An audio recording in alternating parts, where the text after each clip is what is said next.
In Search of the Ultimate Goal of Life, from handwritten documents of His Divine Grace, A.C. Bhaktivedanta Swami Prabhupada. Chapter 2, Rämänanda Roy's Second Suggestion. Taking the hint from Lord Chaitanya, Rämänanda Roy quoted a verse from Bhagavad Gita about the process of dedicating all one's fruitive activities to Sri Krishna, the personality of Godhead. Yat karoshi yad ashnasi, yad juhoshi dadasi yat, yat tapasyasi kaunteya, tat kurushva mad arpanam. O son of Kunti, all that you do, all that you eat, all that you offer or give away, as well as all austerities that you may perform, you should do it as an offering to me. To give and take means one person giving and another person receiving. The distinct feature of the dealings between the living entity and the personality of Godhead is a more clear conception of one's proper relationship with the Absolute Truth than that which is found in Varna Ashram Dharma. The present age of Kali is almost fully surcharged with the imperfect idea of the Absolute Truth being impersonal. The Mayavad school has chiefly fathered this impersonal idea of the Absolute Truth by systematic propaganda since the time of Sripad Shankara Acharya. People of demoniac nature, who are now flourishing in all parts of the world, have relished this hodgepodge impersonal idea of the Absolute Truth for their own less than spiritual purposes. The materialistic people of the world are practically all atheistic and immoral due to the infectious conditions of Kali Yuga.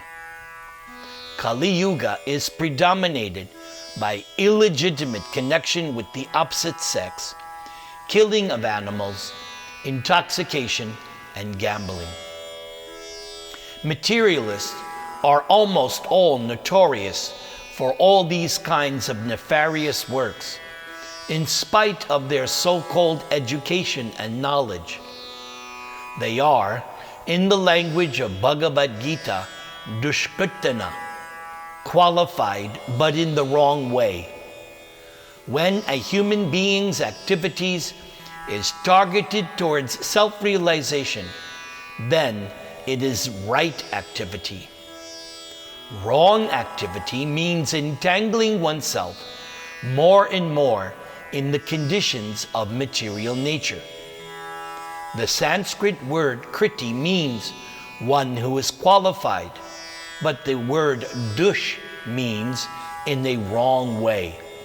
So the combined word dushkritana means one who is qualified in the wrong way. The advancement of material education has produced many graduates, postgraduates, professors, and many other so-called enlightened people in this age of Kali, but most of them are being wrongly educated. The result is that the more people are educated, the more they become immoral and atheistic. Moreover, wrongly educated people have practically no faith in scriptural injunctions. They have no respect for the self-realized sages who have left behind many valuable literary works, which are considered the treasure chest of spiritual cultivation. To further misguide these wrongly qualified persons, the Pashandis or atheists, in the garb of spiritual instructors, encourage them in the wrong method of livelihood and this has been predicted in Srimad Bhagavatam. Shukadeva Goswami addressed King Parikshit, "O my king, in the age of Kali, almost all the people who are destined to die do not worship the absolute personality of Godhead, who is the Lord of the universe, and who is respectfully obeyed by all demigods, such as Brahma, Mahadev, Indra, and others. Unfortunately, the people in this age of Kali worship Pashandis, who misrepresent the teachings of the Vedas by an atheistic culture. These people, infected by sinful activities of the age of Kali, do not want to worship the personality of Godhead, the very remembrance of whose name only, even by a dying person, a person in trouble, or a person who has fallen down, can deliver all from distress and sin, and lift them to the highest goal of life. The Pashandis have most successfully misdirected the so-called enlightened people of Kali Yuga.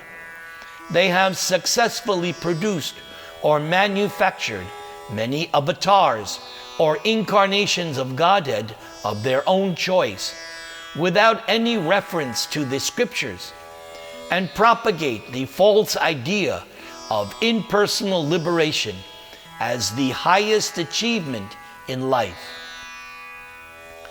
These impersonalists of the present age declare themselves to be followers of Sripad Shankara Acharya, but even if Shankara Acharya himself happened to appear, he would be astonished to see his so-called followers.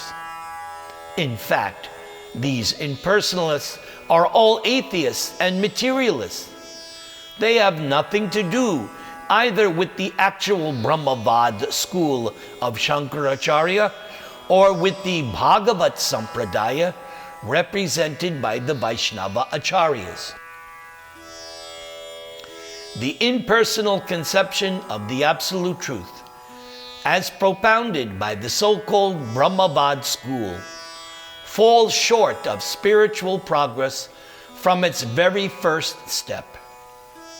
Shankara Acharya's impersonal conception of Brahmavad had some meaning because Shankara emphasized renouncing material activities.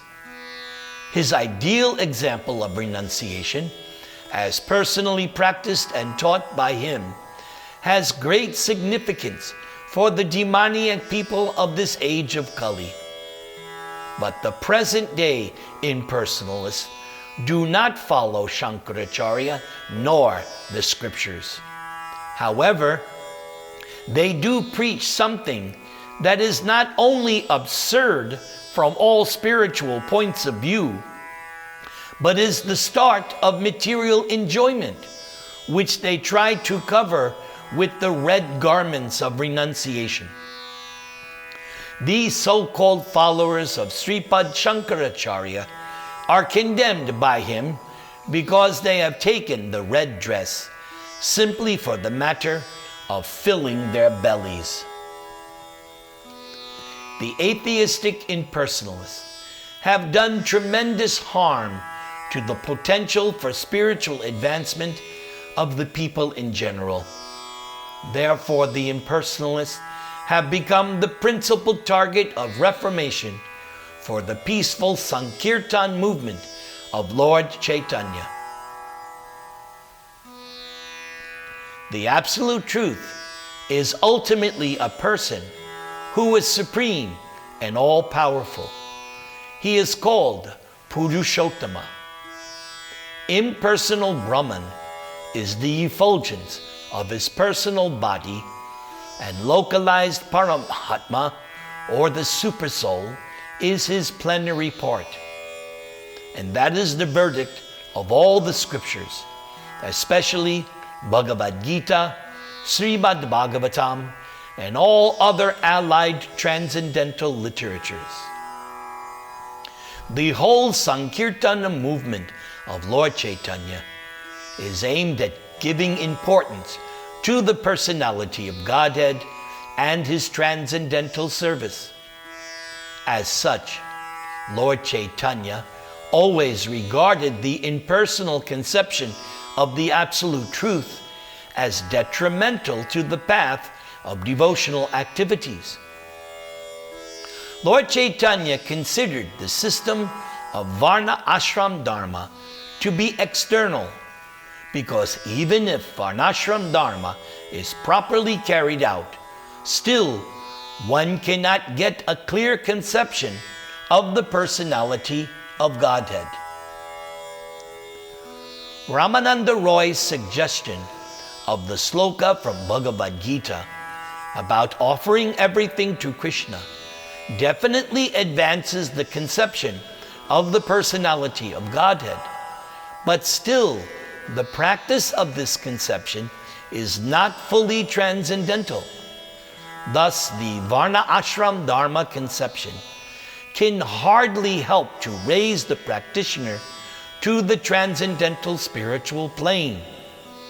Lord Chaitanya thus rejected this material conception of the personality of Godhead and called it external. The grossly materialistic people cannot understand how it is possible to give away the result of one's own work. It is impossible for grossly materialistic people to part with their earnings that are made by their personal effort. Such gross materialists can simply get information from the suggestion that they have to give away the result of their personal labor to the personality of Godhead. But because they do not have a clear idea of the personality of Godhead, or the process of giving the result of their earnings to the personality of Godhead, it is very difficult for them to practice this conception. Hare Krishna, Krishna Krishna, Hare Hare, Hare Rama, Rama Rama, Hare Hare.